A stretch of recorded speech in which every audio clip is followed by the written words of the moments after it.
부터 러시아 침공을 해서 지금까지 분쟁 지역이고요. 남쪽의 크림 지역은 지금 러시아령이고, 동쪽에 있는 두 지역, 루간스키하고 도네츠크 지역은 지금도 분쟁 지역입니다. 도네츠크, 루간스키 옆에 좀 긴 글씨, 드니프로페트롭스키라고 써있는 데가 저희 도시입니다. 분쟁 지역하고 실제적으로 75km밖에 떨어지지 않았습니다. 올해 저희 부활절 때 세례받은 저희 성도입니다.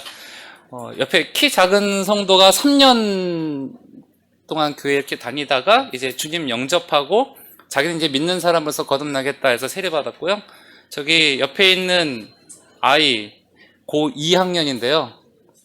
우크라이나 애들은 평균적으로 고2가 되면 88에서 90 정도 됩니다. 어릴 때부터 주일학교 다니고 저희 교회에서 이제 세례를 받았습니다. 다음 장. 저 밑에 신학교 수업하는 거 저희 점심 식사하는 거고요. 이게 우크라이나 한복 같은 전통 복장입니다. 손에는 빵, 그리고 가운데 있는 것은 소금인데요. 우크라이나에서 나온 가장 귀한 것이 소금, 생명을 주는 소금과 빵으로서 귀한 손님이 올 때 저를 대접하는 게 전통 예입니다. 다음 장. 저번에 고 목사님하고 우리 청년들 와갖고 신학교 수업하다가 도중에 찍은 사진이고요. 다음 장. 우리 청년들, 저희가 사역하는 대학교의 아이들이 성탄절 때 와서 같이 저희하고 예배 드린 사진입니다. 다음 장. 주일학교 교사들 실습하는 아마 내일서부터 저희 교회 수련회가 저 없이 잘 진행될 겁니다. 다음 장. 기저구하고요. 이유식 이런 거 저희가 고아원들을 방문해서 아이들한테 구제하는 선물들 잠깐 좀 찍은 겁니다. 다음 장.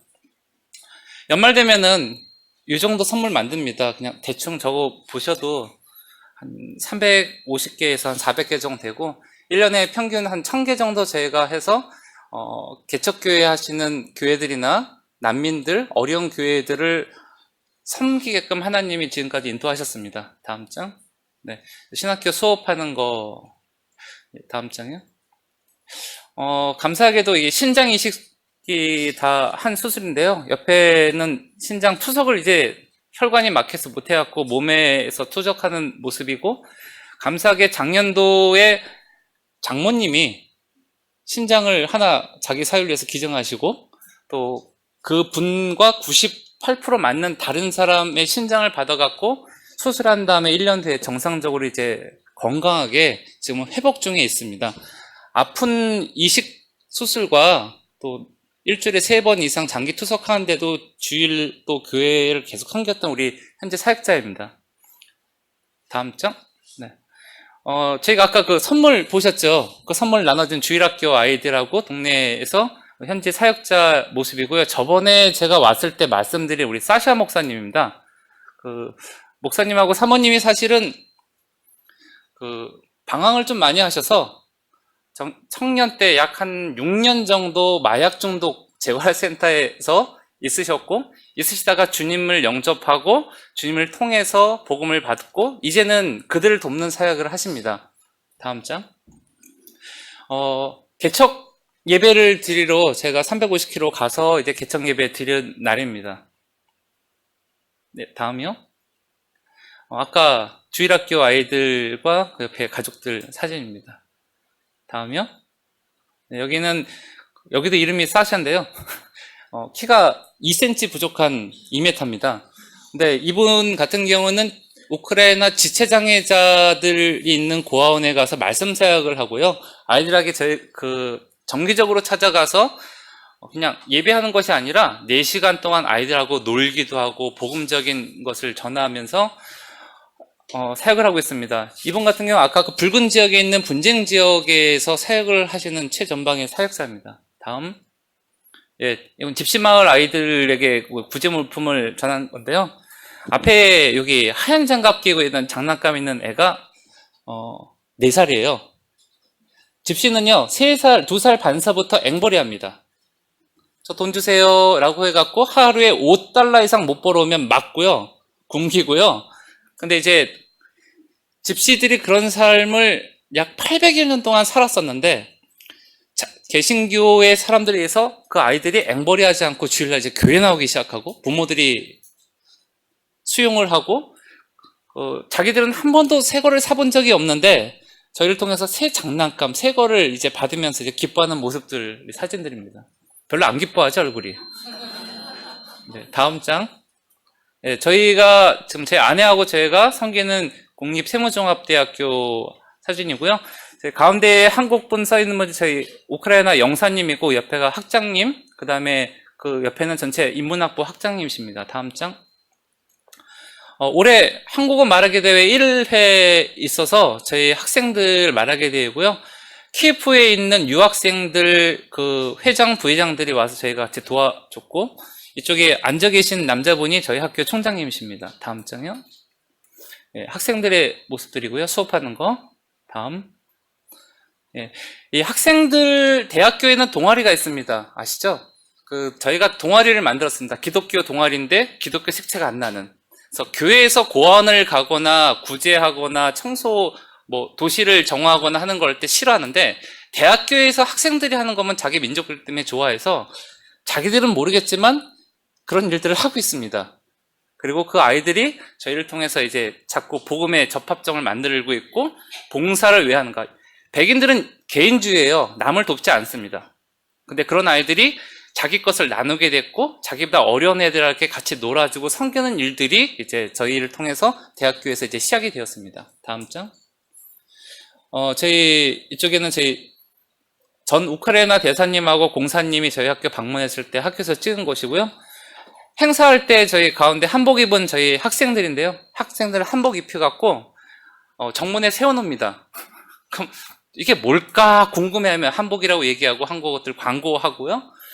저 맨 끝에 있는 빨간 옷 입은 학생이 이제 올 8월 달에 국비 장학생으로 한국에 와서 지금 경희대 정치외교학과 석사과정으로 저희 와서 공부하게 됐습니다. 전국에서 1등 하면 올 수 있습니다. 저희 가르쳤던 아이들이 작년에도 1등해서 오고 올해도 1등해서 오고, 그래서 대학교에서 수도인 대학교에 외대하고 서울대 같은 대학교 20년 한국어를 가르쳤는데 저희 학생들이 더 우수한 성적을 가져서 지금 작년하고 올해 한국에 나와서 국비장학생으로 공부를 하고요. 또 돌아가서 아이들이 영향력을 발휘하는 좋은 자리로 하기 위해서 저희도 계속 기도하고 있습니다. 다음 장. 네. 이건 그냥 자랑하는 게 아니라 하나님이 하신 일들 잠깐 얘기한 건데요. 옆에 있는 거는 저희 공로상, 대학교에서 받은 공로상이고요. 다른 학교에서 감사장, 옆에 있는 거는 작년도에 미국 하원으로부터 국제 청년 리더상을 제가 받은 상입니다. 다음 장. 네, 이거는 제동포재단에서 받은 감사장하고요. 저희 학교 공로장하고 올해 상원으로부터 미국 상원으로부터 청년 리더상을 받았습니다. 여기까지 사진은 끝일 겁니다. 네. 아마도 상 받았다. 근데 저는 개인적으로는 받을 수 있는 없는 사람인데 하나님이 그 자리를 만들어 주셔서 더 다른 사람들과 관계하기 위해서 만들어 주신 자리 같습니다. 한국이 어딘지 잘 모릅니다. 근데 이런 상들, 미국에서 주는 상, 국제 단체에서 주는 상들을 통해서 제가 만날 수 없는 상류 사람들과 교제하게 되고요.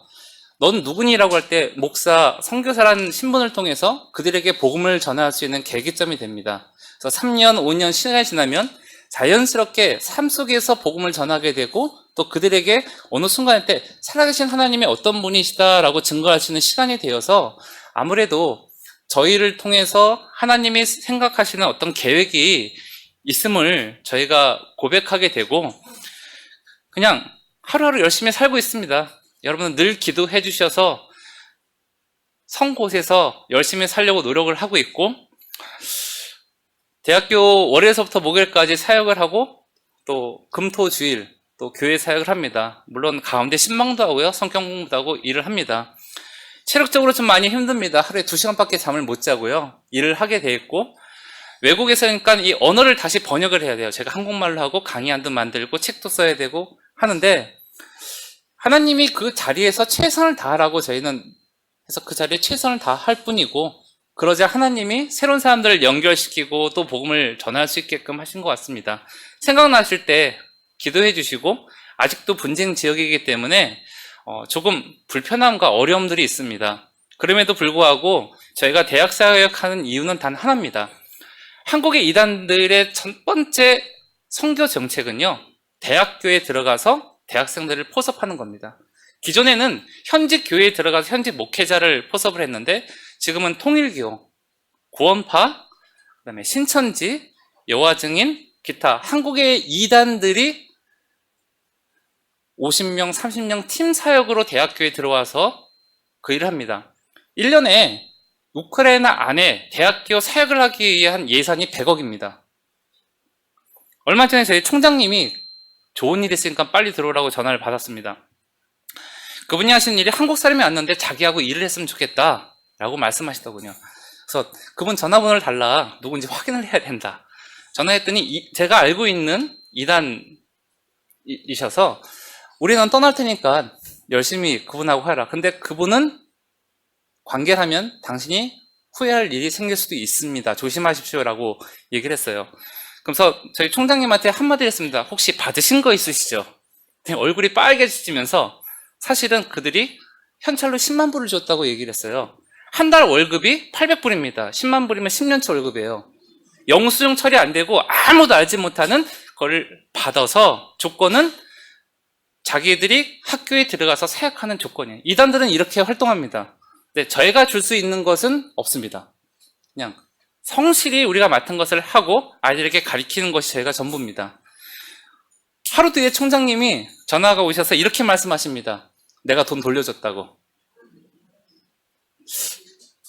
지금 저희에게도 큰 유혹입니다. 여러분 만약에 10년치 월급을 주시면서 우리하고 같이 일하자 할 때 여러분 거절하시겠습니까? 이분이 종교인이 아니고 신앙인이 아님에도 불구하고 그렇게 할 수 있었던 것은 그만큼 하나님이 보호하셨다라는 거와 그만큼 저희가 사역을 통해서 신뢰가 쌓였다라는 것 때문에 좀 감사합니다. 대사님, 영사님들 신앙생활 안 하신 분들 많이 계십니다. 그분들과 관계하고 얘기하면서 복음 전하게 되고, 또 멈췄던 신앙생활 했던 분들을 다시 주님께로 인도하는 역할도 하게 됩니다.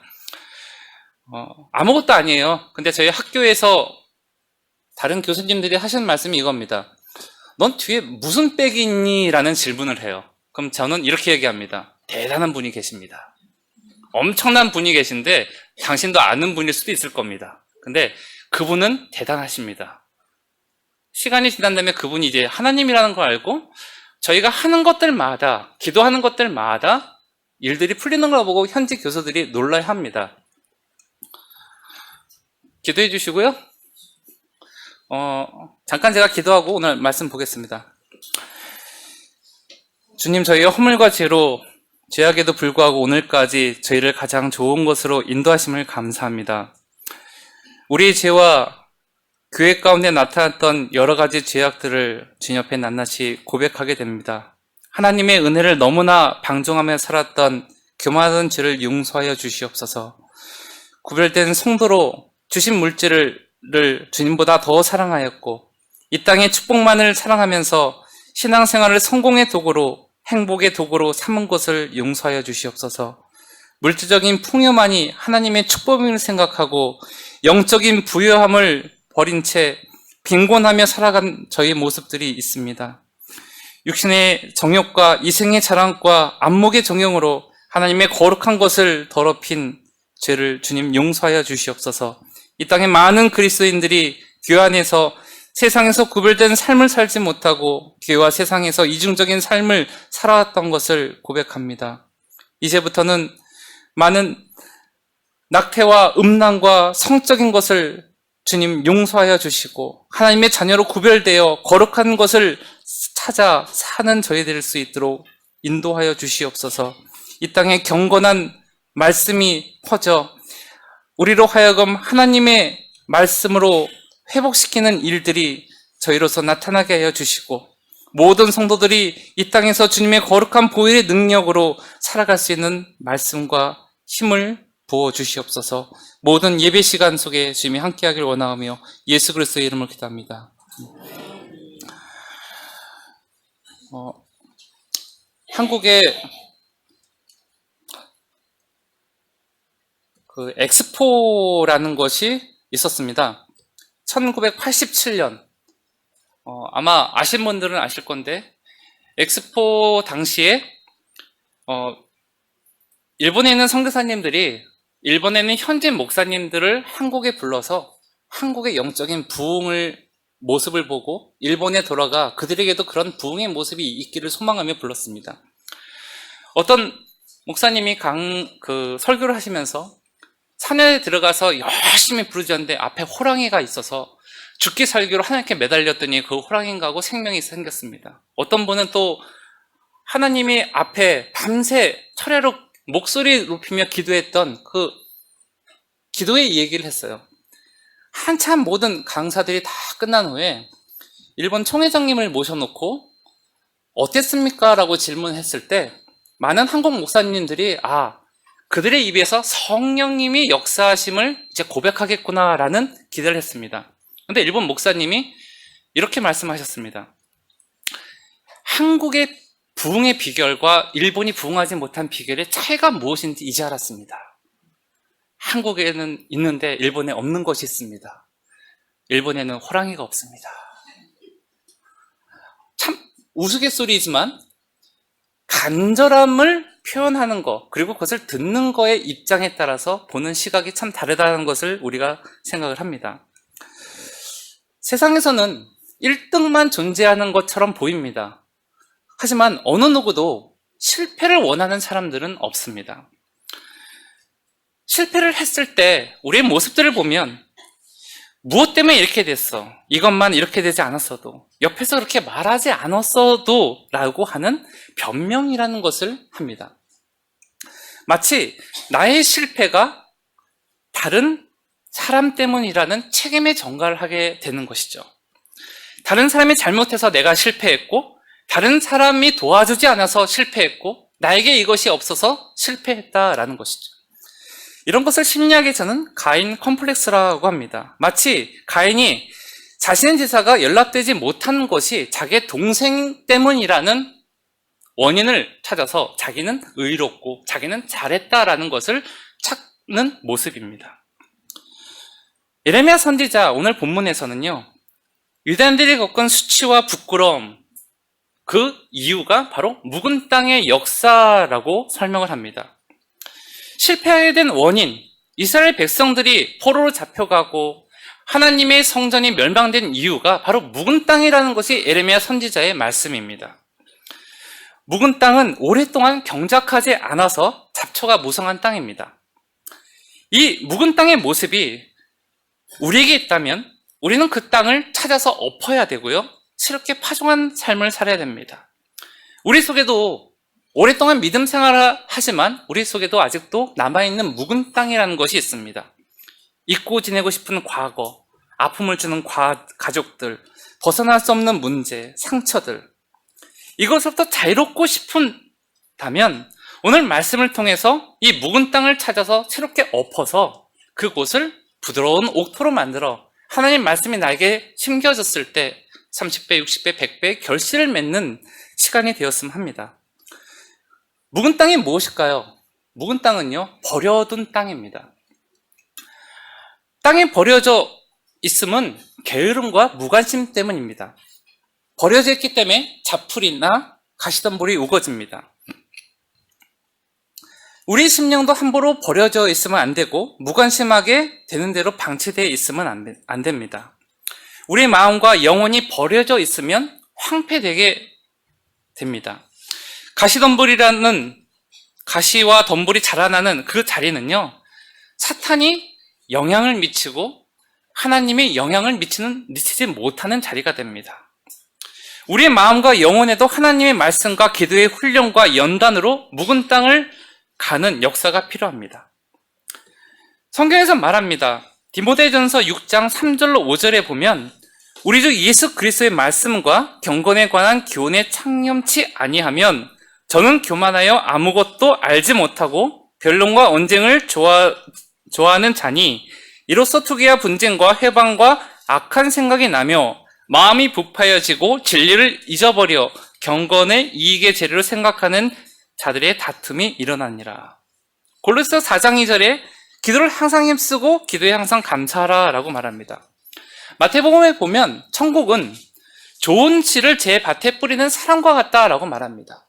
하나님의 말씀을 씨앗으로 비유합니다. 근데 하나님의 말씀은 좋은 것이에요. 변함이 없고 생명력이 있습니다. 근데 어떤 사람에 의해서 열매가 맺을 때가 있고 어떤 사람은 열매를 맺지 못합니다. 그럼 무엇이 문제일까요? 결국은 우리 밭의 문제가 아닐까요? 나의 심령에 묵은 땅이 있고 우리 안에 내버려둔 땅이 있어서 하나님의 아무런 말씀이 있어도 우리 삶에 영향을 미치지 못하는 부분이 있다면, 그렇다면 우리는 먼저 우리 마음의 밭을 개경하기 위해서 노력을 해야 됩니다. 10년, 20년, 아니 3대, 4대 믿음의 생활을 했어도 그 속에서 변하지 않는 옛 땅이 있다면 하나님은 온전히 하나님의 능력은 온전히 나타날 수 없습니다. 싹이 나고 결실이 날 때 가라지도 함께 자랍니다.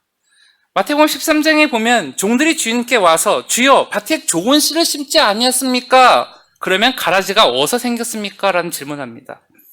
예수님께서는 원수가 그렇게 했다라고 합니다. 우리가 하나님 앞에 하나님으로 가득 채우고 주님과 동행하지 않으면 원수가 마치 하나님의 모습처럼 다가와서 그 복음의 씨에 가라지를 심어 놓습니다. 그러면 우리가 은혜를 고백해야 되고요, 감사를 고백해야 되고요, 하나님을 바라봐야 되는데 어떤 상황이 있으면 옛사람의 모습으로 나오고 불평이 나오고 원망이 나오고 아까 말한 가인처럼 저것 때문이라는 하나님의 은혜가 없는 삶을 살게 됩니다. 사탄은 우리 마음과 영혼에 가라지를 뿌리고 우리가 잠들기를 원합니다. 버려둠과 방심, 무관심으로 잠들 때 가라지가 우리의 마음속에 뿌려지게 됩니다. 가라지가 뿌려진 마음과 영혼은요, 하나님의 말씀을 이루는 아름다운 열매를 맺을 수가 없습니다. 여기 물이 있는데요, 죄송합니다. 여기 아주 더러운 것이 가득합니다. 그럼 어떻게 해야 될까요? 좋은 물을 붓는 게 먼저입니까? 더러운 것을 깨끗이 해서 하는 게 먼저일까요?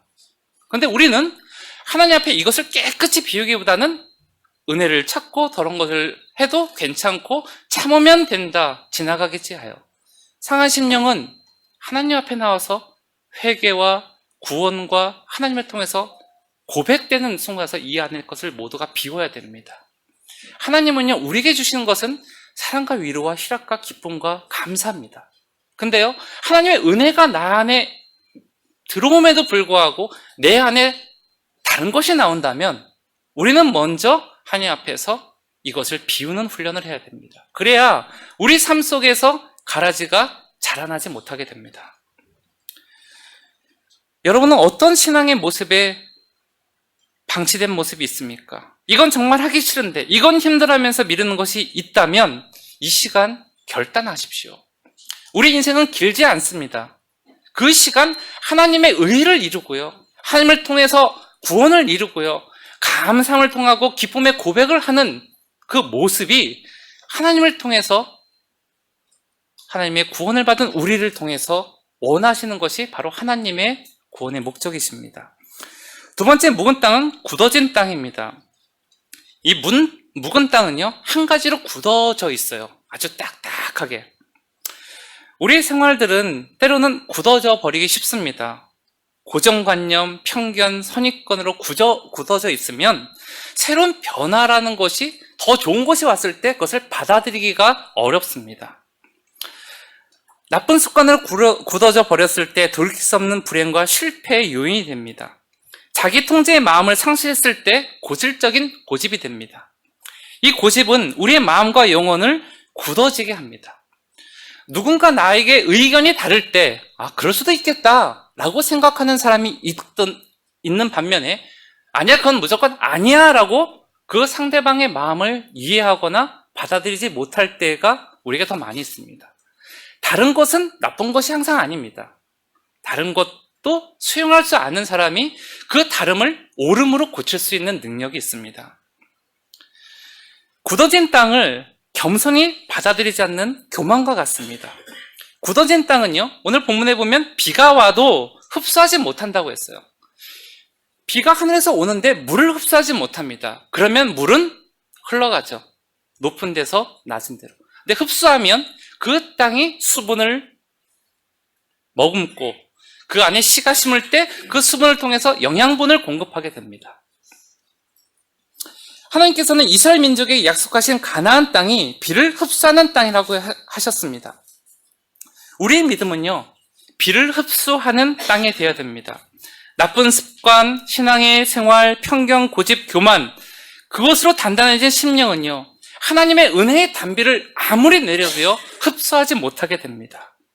그러면 하나님이 나에게 하시는 권고를, 나에게 하시는 소망을 우리는 받아들일 수가 없습니다.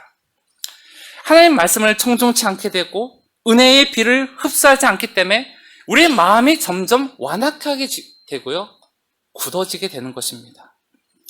우리의 굳어진 고집스러운 믿음을 새롭게 하기 위해서 하나님께서는 우리를 사랑하는 으로 다루기보다는 고난의 방법을 통해서 그 마음의 밭을 개경하실 때가 있습니다. 우리 믿음이 굳어진 땅과 같은 모습이 된다면 그것을 갈아야 합니다. 근데 가는 일은 어려운 일입니다. 가는 일은요, 먼저 내가 잘못했다는 것을 인정해야 됩니다. 잘못했다는 것을 인정한다면 자신의 실수, 내가 실패했다는 것을 마치 고백하는 것처럼 우리는 생각합니다. 근데요, 나의 연약함을 고백하는 순간부터 하나님의 강함이 나타납니다. 우리는 나의 생각, 나의 경험, 나의 무슨 사상으로 사는 것이 아니라 날마다 하나님이 주시는 은혜와 말씀으로 사는 사람들입니다. 우리는 잘못할 수 있습니다. 아무리 훌륭한 목사님, 훌륭한 장로님, 오래된 신앙의 어른들도 잘못할 수 있습니다. 그때 겸손하게 잘못했다, 몰랐다, 고치겠다 라는 고백을 통해서 그분을 더 존경할 수 있는 원인이 되지 않습니까? 실패할 수 있습니다. 하지만 실패한 것을 인정하지 못하여 변명하고 거짓말을 하게 된다면 그 신뢰는 깨지게 돼 있습니다. 하나님 말씀을 겸손히 받아들여 굳어지는 땅이 되었다면 우리는 갈아엎어야 합니다. 주님의 은혜로 그대로 받아들이지 못하는 심령은 하나님의 말씀을, 하나님의 역사를, 하나님의 은혜를 고백할 수 없습니다. 이스라엘 백성이 애굽에서 나온 다음에 광야에 들어갔습니다. 애굽에서 가져온 모든 양식이 끊어졌어요. 근데 그 애굽에서 가져온 양식은요, 바로가 주었던 것입니다. 내가 종살이 했을 때 먹었던 겁니다. 늘 습관화됐고 늘 먹어서 익숙한 거예요. 근데 애굽에서 나온 이스라엘 백성은요, 이제 자유인이에요. 하나님의 자녀가 되었습니다. 그때 하나님이 슈퍼에 가서, 마트에 가서 사라라고 하지 않고요, 날마다 아침마다 40년 동안 하늘에서 하나님의 양식을 공급해 주셨습니다. 그것이 말씀 아닙니까? 하늘의 양식, 내가 새로운 사람이 되었고 하나님이 내 심령을 새롭게 은혜를 주시는데 우리는 그 공급함을 받지 못해도 괜찮다라고 생각을 할 때가 많이 있습니다. 우리 심령이 굳어지는 것을 늘 조심해야 합니다. 세 번째는요, 묵은 땅은 사용되지 못한 땅입니다. 사용되지 못하기 때문에 점점 굳어집니다. 그리고 묵은 땅이 되죠. 우리의 감정, 의지, 지식, 그것이 하나님에게 사용되지 못했을 때 우리는 묵은 땅이 될 수밖에 없습니다. 우리 심령과 삶이 하나님이 사용하지 못하는 묵은 땅이 될 때 우리의 삶에는요, 열심히 신앙생활하는 것 같지만 자풀이 나고요, 가시덩기가 굴러가게 됩니다. 우리의 가치는 하나님이 우리를 사용함에 있습니다. 내 심령의 성령에 의해서 사용될 때 그곳에서 그리스도의 성품이 이루어지게 되는 것입니다. 성령이 나를 사용하지 못하는 마음, 영혼, 그것은요, 사탄이 사용하게 되어 있습니다. 마태복음 12장에 보면 더러운 귀신이 사람에게 나가서 물 없는 곳을 다니며 쉬기를 구하고 쉴 것을 얻지 못하자 내가 나온 집으로 돌아간다라는 말씀이 나옵니다. 돌아와 보니까 집이 비어있어요. 청소도 있고 수리도 돼 있습니다. 그러자 더 악한 7명의 귀신을 데리고 들어온다라고 했어요. 습관을 고치는 걸 중요합니다. 잘못된 거 인정하는 거 중요합니다. 그 다음에 중요한 것은 그 자리에 성령의 임재와 하나님의 은혜가 채워져야 한다는 것입니다. 그렇지 않고 그것을 비워둔다면 더 악한 영이 내 삶을 인도하게 된다는 것이 마태복음에 나온 말씀이에요. 하나님이 사용하십니까? 여러분의 삶을, 여러분의 마음을 지금 있는 그대로 모습으로 하나님이 사용하시게끔 하십니까? 전에는 그랬습니다 라는 과거형이 아닙니다. 전에도 그랬고 지금도 그렇고 앞으로도 노력합니다가 우리의 고백이 되지 않을까 합니다. 하나님이 사용하지 못하는 심령은 예수 그리스도가 주인이 될 수 없습니다.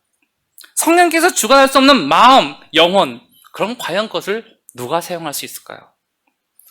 사용되지 못했기 때문에 비어있고 사용되지 못했기 때문에 그 심령은 묵은 땅과 같이 된다는 것입니다. 하나님의 뜻을 따라 사용되는 시간, 낭비, 탕진, 게으름, 방종, 그것을 통해서 점점 자신도 알지 못하게 하나님과 멀어져가는 삶의 모습이 나타나게 됩니다. 예레미야 선지자는 오늘 본문을 통해서 말씀을 합니다. 너희는 스스로 할례를 행하여 너희 마음 가죽을 베고 나 여호와께 속하라. 그러지 아니하면 너의 악행을 인하여 나의 분노가 불같이 발하여 사르리니 그것을 끊을 자가 없느니라. 묵은 땅의 역사의 시작은 바로 하나님을 떠남에 있습니다. 그래서 오늘 본문에서 얘기합니다. 나 여호와께 속하라. 우리는 누구의 것입니까? 우리는 하나님의 것입니다. 나는 당신의 것입니다. 입술로 고백이 아닌 삶의 고백, 나의 모든 것을 하나님에 의해서 인도하심의 고백이 바로 하나님이 우리를 사용할 수 있는 방법의 시작입니다. 묵은 땅의 역사는 악의 역사, 하나님을 떠났기 때문에 하나님이 싫어하는 악의 역사이고요. 하나님이 분노의 대상일 뿐입니다. 그렇기 때문에 그곳에서는 아무리 노력을 할지라도 성공할 수 없고 열매를 맺을 수가 없습니다. 그 묵은 땅은 불로 태워야 합니다. 그래서 하나님께서 나의 분노가 불같이 발하여 사르니 그것을 끌 자가 없다라고 말씀하십니다. 지금까지 우리가 힘이 없어서, 열심이 없어서 열매가 없는 것이 아닙니다. 때로는 하나님의 자리에 다른 것을 두고 하나님을 바라봐야 되는데 다른 조건을 바라볼 때가 많았기 때문입니다. 금광 아시죠? 금광? 땅에서는 금광. 금광을 캐는 사람이요. 그 1톤의 돌에 몇 프로의 금이 있으면 그거를 개발하시는지 아십니까?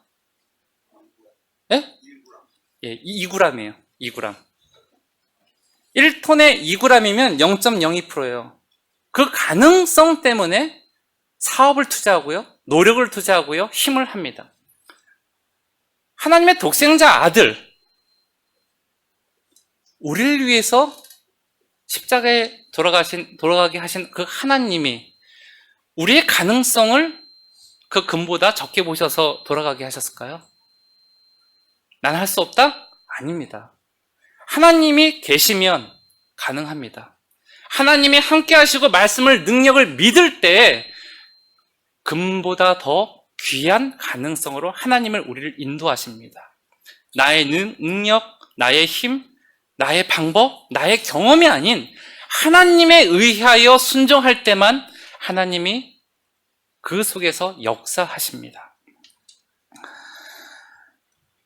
우리의 부끄러운 모습, 저희도 있고 아마 모든 사람들이 다 있을 겁니다. 앞으로도 하나님 앞에 가서 지금 그들의 모습으로 갈 때 과연 하나님이 나를 기뻐하실까? 우리는 항상 하나님 앞에 가는 모습을 준비해야 합니다. 지금까지 실패한 것이 있다면 혹시 아주 작은 부분일지라도 내 안에 있는 묵은 땅이 있다면 그것을 개경하시는 여러분 되길 바랍니다. 그것을 통해서 하나님의 역사, 하나님의 말씀, 하나님의 능력이 경험하게 하시고 고백게 하시고 사용하는 통로가 되어 하나님의 영광을 돌리는 광흥교회 성도님이 되시기를 소망합니다. 나는 힘이 없습니다. 나는 약한 사람입니다. 하지만 그 안에 주님이 계시면 놀라운 고백들을 할 수 있는 것이 신앙인입니다. 아픔 있으셨죠? 몸의 아픔도 경험해 보셨고요. 정신적인 거, 건강의 사업에 다 경험해 보셨죠? 근데요, 그때마다 나를 지켜주는 것이 무엇이던가요? 결국 주님의 말씀이고, 아무도, 내 가족도 이해하고 설명할 수 없는 상황에도 나의 기도를 들어주시는 하나님 아니던가요? 내 안에 20년, 30년, 40년, 50년 믿음 생활에도 아직도 남아있는 묵은 땅이 있다면 그것을 개경하는데 부끄러워하지 마십시오. 그것은 옆에 있는 사람들에게 알리기 위한 것이 아니고요. 하나님을 앞에서 하나님 말씀이 내 안에서 역사하기 위해서 내가 하나님 앞에 드리는 나의 고백입니다. 믿음의 삶, 하나님이 기뻐할 때까지, 하나님 앞에 갈 때까지 날마다 드리는 노력일 겁니다. 그래서 앞으로 예수님 말씀처럼요, 여러분들이 행하는 곳마다 빛과 소금의 역사가 나타나고요. 여러분이 만나고 교제하는 사람들마다 30배, 60배, 100배의 복음의 빛과 사랑의 빛과 구원의 빛과 믿음의 빛이 나타나기를 소망합니다. 그래서 하나님이 보시기에 심히 좋았더라 하시는 말씀이 한 성도들마다 고백되고 또 전파되고 또 들리기를 주님의 이름으로 축원합니다. 같이 기도하겠습니다. 하나님 감사합니다. 오랫동안 안다라고 하면서도 때로는 습관처럼 나의 고집, 나의 경험을 인하여 하나님의 놀라우신 구원의 능력을 거부할 때가 많이 있습니다. 내가 힘들기에, 내가 아프기에 하나님의 말씀을 순종하고 따르지 못한 적도 많이 있습니다. 하지만 우리의 모든 것이 하나님의 선을 나타내기 위한 도구임을 고백합니다. 오늘 본문의 말씀처럼 예레미야 선지자를 통하여 이스라엘 백성이 한 모든 그 일들이 우리의 굳은 땅을 개경하기 위한 하나님의 뜻인 것을 압니다. 지나갔던 모든 것들, 저희가 더 하나님이 기뻐하는 도구로 사용되기 위하여 저에게 주신 작은 시련인 것을 고백하게 하여 주시옵소서. 그리하여 내 생각에, 내 마음에 아직도 굳어있는 부분들이 있다면 그것을 개경하게 해주시고, 하나님의 은혜의 비가 나에게 임하여 그 은혜가 고백되게 해주시고, 미워하고 힘들고 아파했던 그 사람들에게도 축복을 하며 그들에게 온전한 하나님의 사랑을 전파할 수 있는 저희가 되게 인도하여 주시옵소서. 하나님, 주님을 닮아가길 원합니다. 나의 생각의 한계로만 하나님을 믿지 않게 해주시고, 전능하신 하나님의 그 이름으로 하나님을 믿고 하나님을 따르며 하나님의 자녀로서의 삶을 살 수 있도록 인도하여 주시옵소서. 모든 것을 감사하며 우리를 구하신 예수 그리스도의 이름으로 기도드립나이다. 아멘.